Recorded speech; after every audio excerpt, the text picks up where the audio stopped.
Bonsoir à toutes et à tous. Bonjour à toutes et à tous. Permettez-moi. Mikasa Sukasa. Salam alaikum wa rahmatullah ta'ala wa barakatuh. Gloire à Allah. Béni soit le nom d'Allah. Gloire au Seigneur Tout-Puissant, le Dieu de nos pères, le Dieu de nos ancêtres. Subhanallah.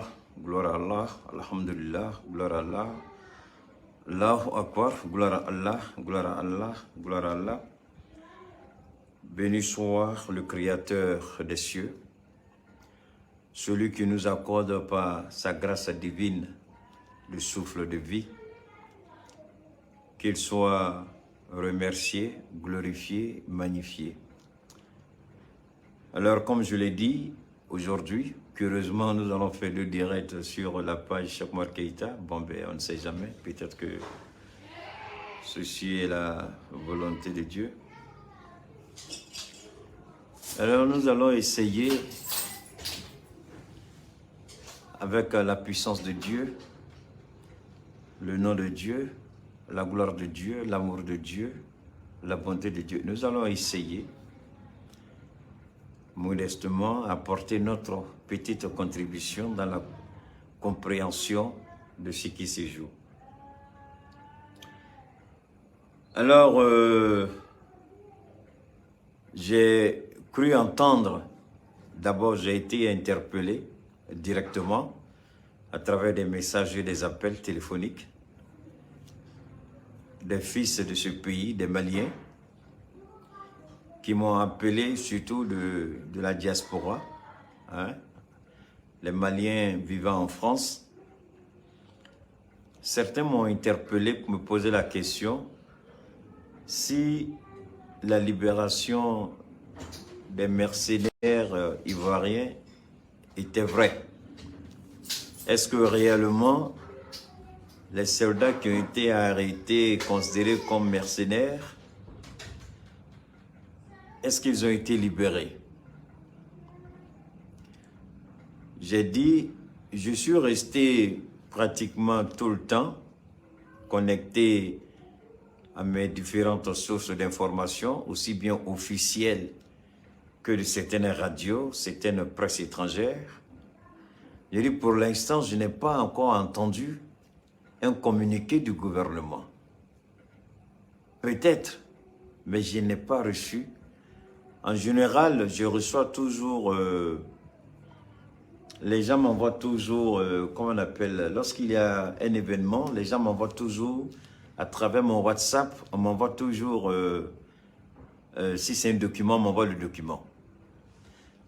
Alors, permettez-moi de m'attarder un peu sur la question de la libération des, si je peux me permettre, hein, des soldats ivoiriens qui ont été interpellés, qui ont été arrêtés comme étant mercenaires. Alors, jusque-là, je n'ai pas encore entendu une déclaration officielle des autorités maliennes faisant état de la libération des soi-disant mercenaires. Donc, comme dès le premier jour, le dimanche, certains ont cru qu'ils avaient l'obligation de me pousser pour dire certaines choses. Je dis, je ne vais rien dire. Tant que l'enquête sera en cours, tant que le Mali ne va pas se déclarer, je ne dirai rien, absolutely nothing. Et je suis resté ferme jusqu'à ce que le communiqué du gouvernement soit publié. Alors, c'est en ce moment-là que j'ai frappé fort. Vous savez, c'est dangereux quand même. Souvent, on se laisse monter. C'est-à-dire que souvent, comme on dit en français un peu grossier, souvent on fait la grosse tête. On croit qu'on est le meilleur, on croit qu'on connaît tout, on croit qu'on sait tout. souvent on fait la grosse tête. Et c'est malheureux quand même de voir que certaines personnes croient qu'elles sont au-dessus en se faisant la grosse tête pour diffuser des fausses informations. Ou du moins faire croire que c'est grâce à elles, par exemple, que telle ou telle chose. Non, non, il faut arrêter ça. Voilà, il faut arrêter ça.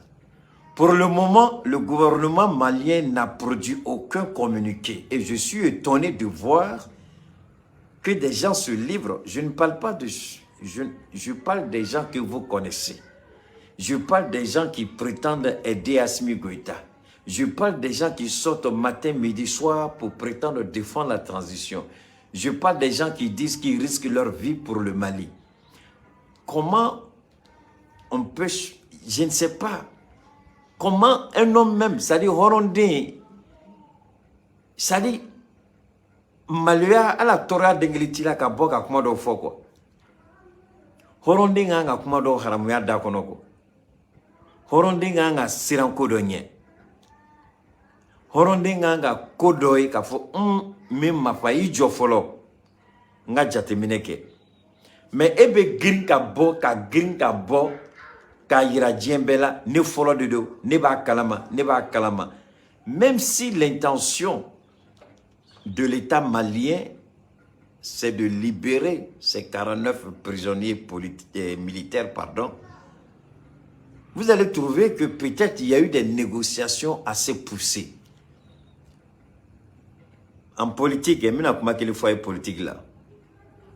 Ne croyez pas toujours tout ce que vous voyez les gens, surtout à la salle Ouattara, faites beaucoup attention. Surtout la politique, oui, mais après, on va te mettre mon coffre. Après, on va boni mon coffre, ka boni sera vrai kata déliqué quoi. C'est pourquoi j'ai dit, faisons beaucoup attention. Faisons énormément attention. Alors, ce que je vais vous dire, c'est que pour le moment, je n'ai vu aucune information, aucun communiqué, aucune déclaration. Tout ce que je sais, la seule chose que je sais que vous savez aussi, c'est le communiqué du ministère des Affaires étrangères qui a décidé au nom de la République, au nom du président Assimi Goïta, de surseoir, de suspendre, de mettre un terme à toutes les rotations de la MINUSMA jusqu'à nouvel ordre. Ça, le document, il est là. Le document existe. On a lu le document, il a été publié. Mais je n'ai pas encore vu de document relatif à la libération des soi-disant mercenaires ivoiriens. S'il y en a, je n'ai pas vu. Alors, comme je n'ai pas vu, je ne peux pas confirmer. Je ne cherche pas buzz. Je ne suis pas là pour chercher buzz. Donc, je ne vais pas vous dire ce que vous attendez que je vous dise pour vous faire plaisir. Tant que si ça ne repose pas sur la vérité, je ne vais pas dire. Donc, je n'ai aucune preuve par rapport à ça. Maintenant, ceux qui disent qu'ils ont été libérés, c'est qu'ils ont des preuves. Mais ce qui est malheureux, on va faire coup la blala. Mais ils sont incapables qu'à papier qu'il m'a kaira ka fleni. Mali gouvernement ou la bla. Ou la blane ninkande à papier fleni. Mo ko blala. Mo dengele tise ku chela mo se ka foku be ka bon papier à papier fleni. Blali papier fleni. Ou be blani kando de o. Ou be blani mon kanye. Parce que ira jamana do na ko mercenaire ou de do. Ni mercenaire ou de do diawa de do be juger. Mais en bas, le jugement a demandé à la scène. Maintenant, son coca jugement. Donc, pour éviter que le jugement me fait, il y a quelque chose de bella. Mon nom, Issouf Meïté, mon nom c'est Keïta Chekoumar. Avec un peu plus de respect. Hein? Désormais, c'est Keïta Chekoumar. Ça fait plus respectueux. Alors donc,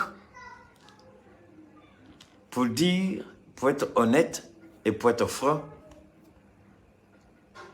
je n'ai pas de document. J'insiste là-dessus, un document Tembolo.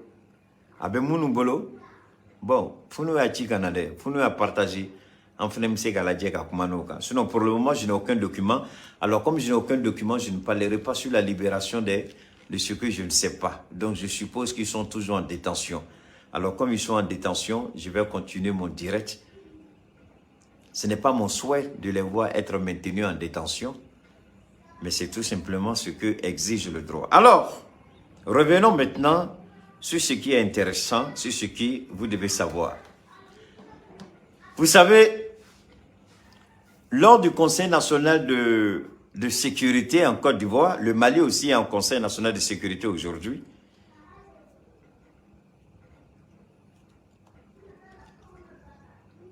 Lorsque le gouvernement ivoirien a fait son Conseil national de sécurité, je vais voir, hein, j'espère que je pourrai retrouver ce qui a été dit. Permettez-moi de chercher. Attendez, je vais voir. Attendez, voilà, on va, voilà, non, ça c'est pas ça, ça doit être ici.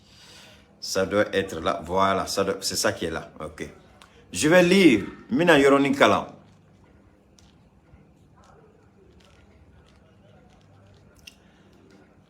Sam Diallo, si ça te gêne, excusez-moi les gars, il faut te déconnecter. Il faut que tu aies un dabla. Sam Diallo, tu m'entends? Je vais continuer. C'est mon travail. C'est à cause de ça que tu es là. Si ce n'est pas à cause de ça, tu vas te déconnecter. Et si tu veux, déconnecte-toi. Je vais continuer. Parce que tu ne sais même pas ce que tu es en train de dire. Tu ne sais même pas de quoi tu parles. Alors donc, voilà un peu. Je voudrais vous interpeller. L'information est fausse. Allez, merci. Alors, je voudrais, il y a un élément important qui a été dit lors du Conseil national de sécurité présidé par Alassane Ouattara. Et puis, je vais vous faire écouter le dernier élément que je vous ai présenté aujourd'hui, une enquête exclusive de RFI. Mais, pour vous permettre de bien comprendre ce dont il est question, revenons ici. Le chef d'état-major général des armées a fait une présentation sur les circonstances de la présence des 49 militaires ivoiriens sur le sol malien et de leur arrestation par les autorités maliennes.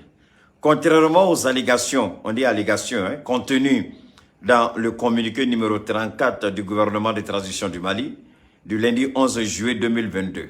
Donc voilà ce qui a été dit.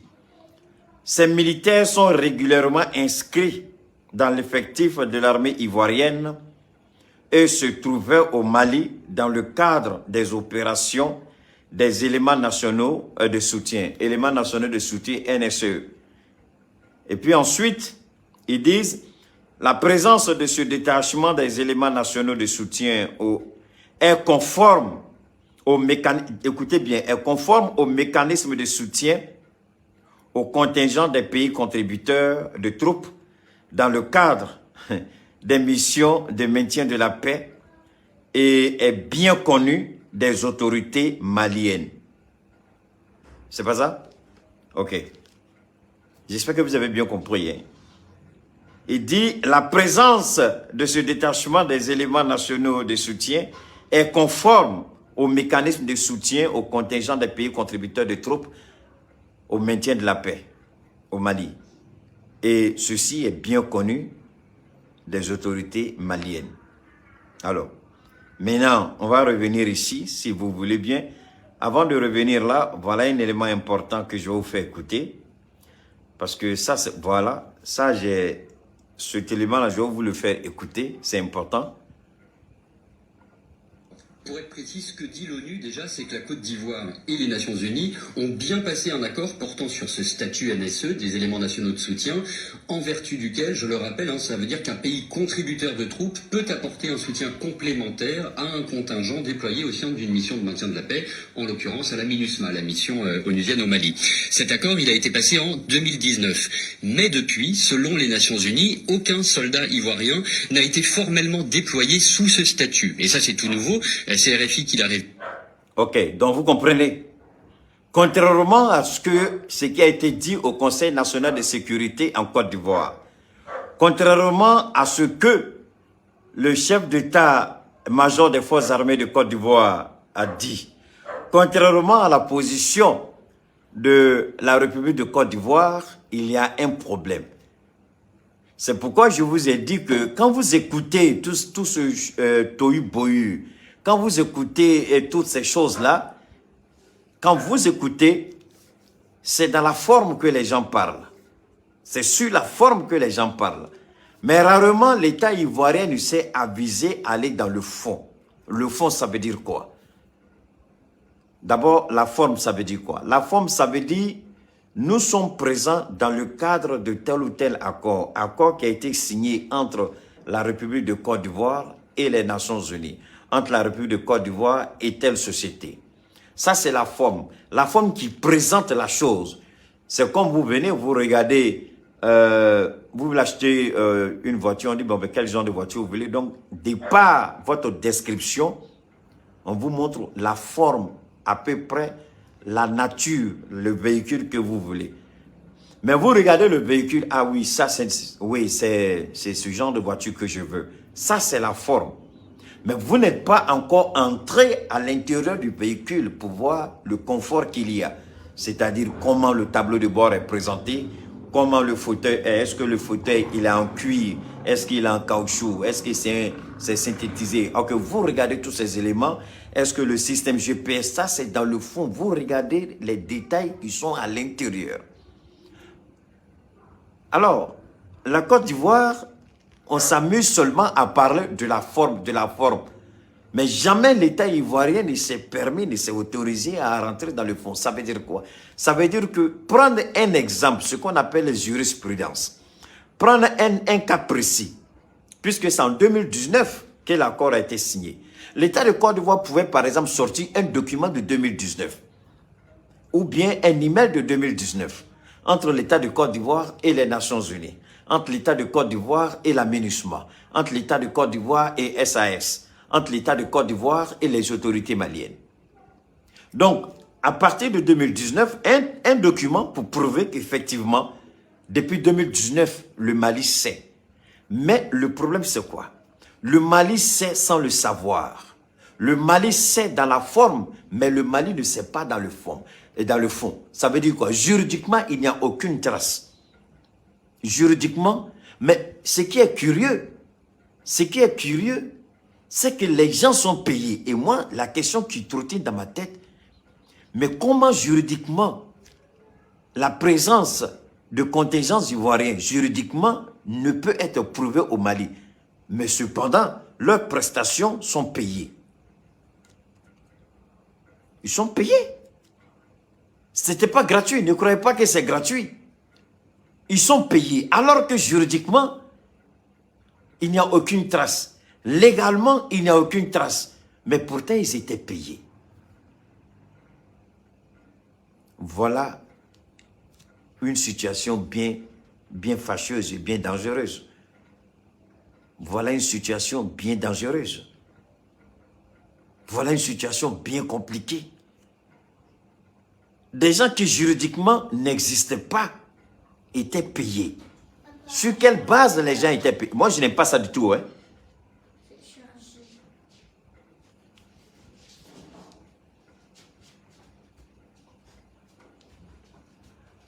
Alors, vous voyez, juridiquement, les gens n'existent pas.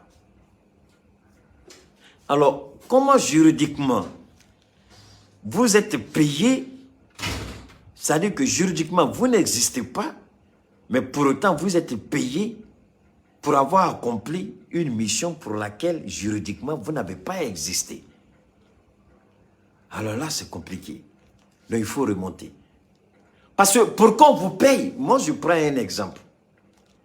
J'ai été, comment on appelle ça, si on peut dire superviseur ou je ne sais pas quoi. C'est-à-dire, vous êtes tenu, par exemple, de vérifier la régularité.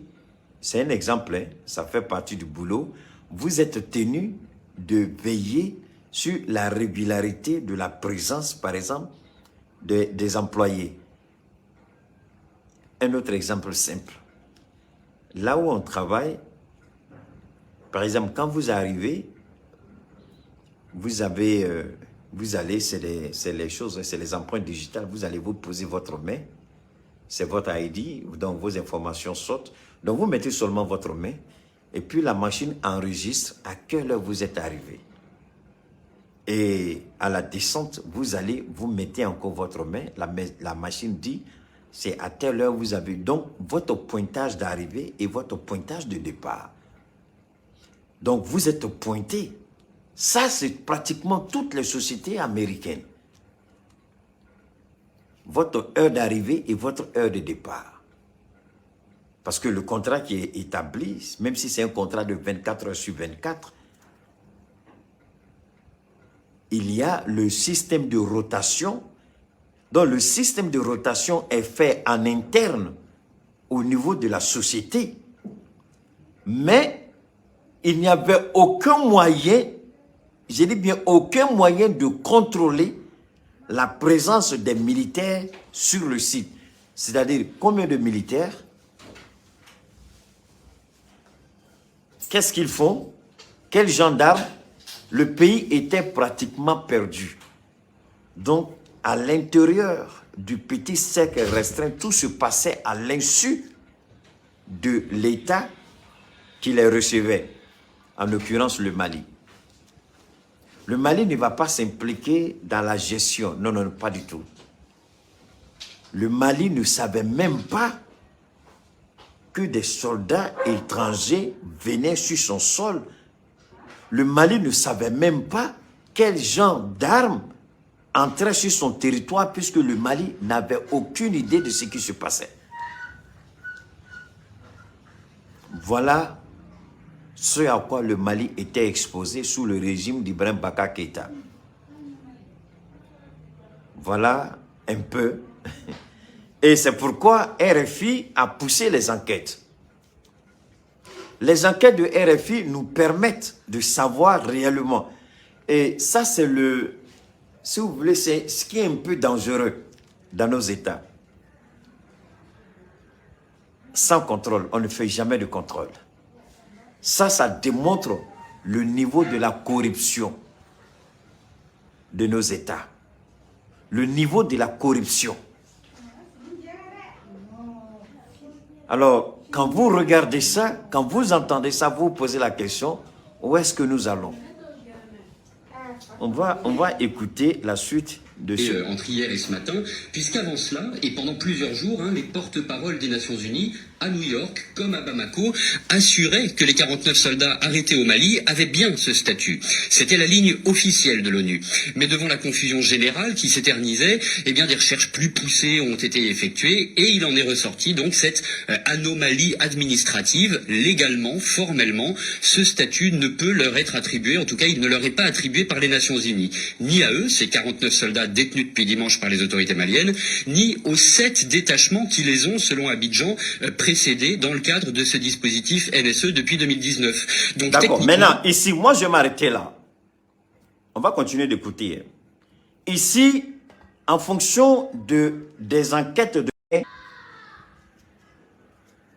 Mon ami, toi tu viens d'arriver, il faut poser question. Personne n'est libre ici. Hein?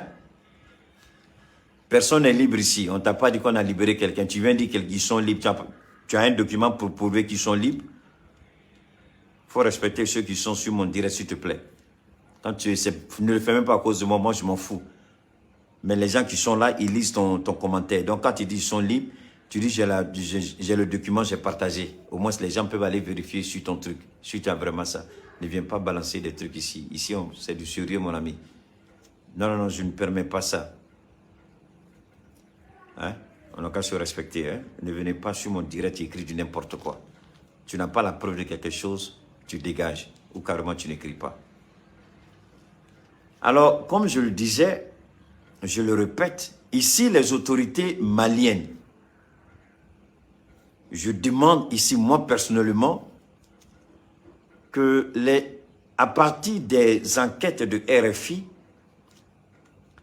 que le Mali lui-même, il mène ses investigations. Que le Mali lui-même fasse ses enquêtes. Non, je n'ai pas envie de répondre, mais je n'aime pas qu'on vienne déposer des conneries sur notre direct. On se respecte. On se respecte, c'est tout. Les gens, ce n'est pas parce qu'ils n'ont rien à faire qu'ils viennent me regarder. C'est parce qu'ils savent qu'ils peuvent écouter quelque chose. Il y a quelque chose de bon qui sort dans ce que je dis.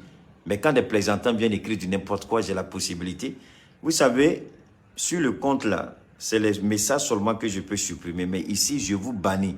Ça veut dire que vous êtes à vie, c'est fini. Vous ne pouvez plus jamais revenir.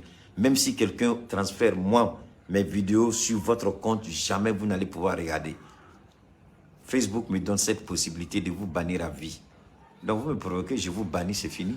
C'est aussi simple que ça. Ce n'est pas à cause de moi, mais ne venez pas écrire des conneries à cause des gens. Écrivez la preuve de ce que vous avez, c'est tout. Ce n'est pas une affaire de dire, il ne faut pas répondre. Tu viens me provoquer, tu vas me trouver parce que c'est mon direct. Alors donc, quand vous écoutez RFI, quand vous entendez RFI, vous avez l'envie de pousser les autorités maliennes à aller plus loin. Vous avez envie de dire aux autorités maliennes, menez vos propres enquêtes, vos propres investigations depuis 2019. Donc, vous avez la possibilité soit d'attaquer les Nations Unies en justice, soit d'attaquer l'État de Côte d'Ivoire en justice, devant une justice internationale. Donc, ça veut dire que le Mali aujourd'hui peut accuser les Nations Unies. Donc, quand nous disions, autant pour moi, lorsque nous disons que les Nations Unies sont un moyen de déstabilisation du Mali, ça c'est une des preuves. Comment des gens peuvent entrer au Mali avec des armes au Mali? C'est vrai qu'à l'époque de 2019 jusqu'en 2021, c'est vrai, c'était le régime d'Ibrahim Boubacar Keïta. On peut comprendre la légèreté de ce qui se passait. Mais aujourd'hui, les autorités présentes ont changé la donne. Les autorités présentes exigent que le Mali soit traité avec respect et considération. C'est ce qui a permis. Et puis encore, on bénit vraiment, on bénit nos imams. On bénit nos hommes de Dieu. On bénit Allah pour ça. Parce que je vous le dis, je le répète. Ceux-là, ils sont venus un dimanche. Moi, j'ai un ami qui dit que Keïta, la plupart de tous mes voyages, ce sont les dimanches. Il dit, mais le dimanche, tu arrives à l'aéroport. Vraiment, c'est pas ça. Hein? Il n'y a pas de vigilance. C'est-à-dire que tu passes facilement. Il dit, lui, c'est les dimanches qu'il a l'habitude de voyager. Donc, imaginez, ils n'ont pas choisi le dimanche gratuitement. Ils ont choisi le dimanche parce que le dimanche, au Mali, à l'aéroport, l'activité aéroportière n'est pas aussi dense. Donc, la vigilance baisse d'un cran. Premier élément. Deuxième élément, c'était le lendemain de la fête. Donc, les gens sont fatigués, les gens sont un peu distraits, donc on pouvait passer facilement sans problème. Donc, voilà aujourd'hui cette réalité-là. Et face à cette réalité, moi je pense que au lieu que l'État ivoirien se gonfle dans le mensonge, vouloir démontrer, moi je ne dirais pas qu'il y a une guerre qui est en préparation. Je ne vais pas jusqu'à ce bout. Je n'arrive pas. Parce que quelqu'un aussi m'a appelé aujourd'hui, je vais partager avec vous. La personne m'a dit, là, exactement, hein, je crois que la personne avait écouté le jeune frère Sekou, et puis me dit, ah, la France va attaquer. J'ai dit, bon, je sais où tu tiens ton information, mais ce que je peux te dire, la France aujourd'hui ne peut pas lancer une opération militaire contre un pays. Ça, je vais te donner la certitude. La France n'a pas les moyens de le faire. Ce n'est pas moi qui le dis, c'est le Sénat français, c'est l'Assemblée nationale, c'est l'entourage même, c'est au niveau même, dans la chaîne de commandement de l'armée française. Ils disent qu'ils n'ont pas les moyens de pouvoir aujourd'hui lancer une opération militaire contre eux. Ils ne peuvent pas. Aujourd'hui où je vous parle, la France sur le plan militaire ne peut pas se livrer à vouloir lancer une opération contre le Mali. Financièrement, la France n'a pas les moyens. Je vais rentrer encore dans un autre détail. Aujourd'hui en Europe, à cause de la guerre en Ukraine, il y a ce qu'on appelle, je ne vais pas d'abord parler de la récession, mais je vais parler d'abord de l'inflation. L'inflation fait que Boris Johnson même est tombé. J'ai dit, les gens pensent que Boris Johnson est tombé à cause des scandales. Ce n'est pas du tout. Boris Johnson est tombé à cause d'une situation bien précise. Et cette situation, l'Ukraine a quelque chose à voir là-dedans. Aujourd'hui, la plupart de tous les pays européens, sont confrontés à ce que je peux appeler, d'abord, l'inflation, l'augmentation. Tous les prix ont augmenté. Tout est devenu cher. Et en plus, l'euro est en train de chuter. L'euro est en chute libre. Deuxièmement, la récession économique commence à se faire sentir dans la zone euro. J'ai même dit comme ça qu'il y a de fortes chances que très bientôt le franc CFA soit dévalué. Il y a une possibilité que le franc CFA soit dévalué. À combien de pourcents, je ne sais pas, mais le franc CFA risque de subir une dévaluation. Quand je ne sais pas. À l'allure où vont les choses, forcément, le franc CFA va subir une dévaluation. Alors, quand vous regardez de près, la France, il y a ce qu'on appelle l'inflation, la récession économique, la vie est chère, les difficultés économiques. Alors, quand vous regardez tout ça, sur quel moyen, sur quel support financier et économique, la France peut-elle lancer une opération militaire contre un pays? Même les Américains aujourd'hui, Joe Biden aujourd'hui, il a tous les problèmes du monde. Avant chaque semaine, je vais vous donner un autre indice. Avant chaque semaine, qu'est-ce qu'on entend? On va prendre de nouvelles sanctions contre la Russie. On va prendre 3e train de sanctions, 5e train de sanctions, 6e train de sanctions, 7e train de sanctions. On va faire. Est-ce que vous entendez ça maintenant? Parce que chacun se cherche. Parce que c'est compliqué, c'est difficile. Est-ce que la France, où Macron est en train de courir de gauche à droite, comment trouver le gaz pour les Français? Macron va se lancer dans une guerre contre le Mali? Non, ce n'est pas possible. C'est pourquoi je dis, sans risque de me tromper, que la France peut, si elle le souhaite, mais elle sera humiliée. Non seulement Macron n'est pas bête, parce que le même Mali, le même Bamako a chassé la France. Donc n'oubliez pas que si Macron lance une opération militaire et que c'est un échec, c'est fini. C'est fini pour la France. Non pas seulement au Mali, mais en Afrique, c'est fini pour la France. C'est fini. Le Mali a chassé la France et la France vient en voulant. On nous dit non, la France voulait passer par l'Allemagne. Aujourd'hui, je voudrais encore dire à ces personnes-là de pousser loin leur réflexion parce que l'Allemagne aujourd'hui est en récession. L'Allemagne était dans une balance excédentaire de près de 12 milliards d'euros l'année dernière. Et aujourd'hui, l'Allemagne est déficitaire de 6 milliards d'euros. Et la récession a commencé en Allemagne. Ça veut dire quoi? Les Allemands commencent à voir du rouge. Les Allemands commencent à être énervés.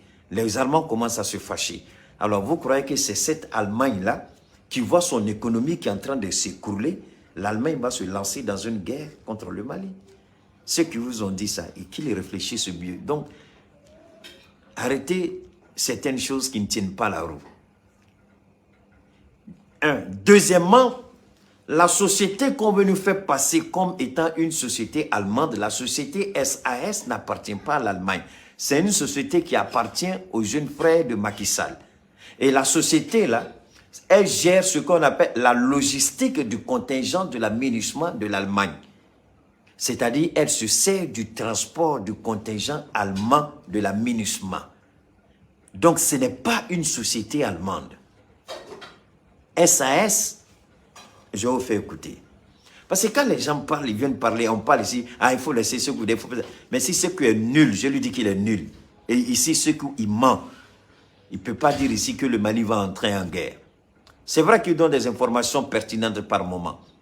Mais venir dire qu'on a libéré les Ivoiriens, comment un homme qui se respecte peut dire ça?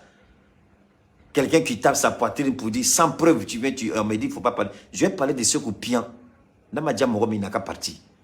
Parce qu'il induit le peuple malien en erreur. Moi, mon objectif,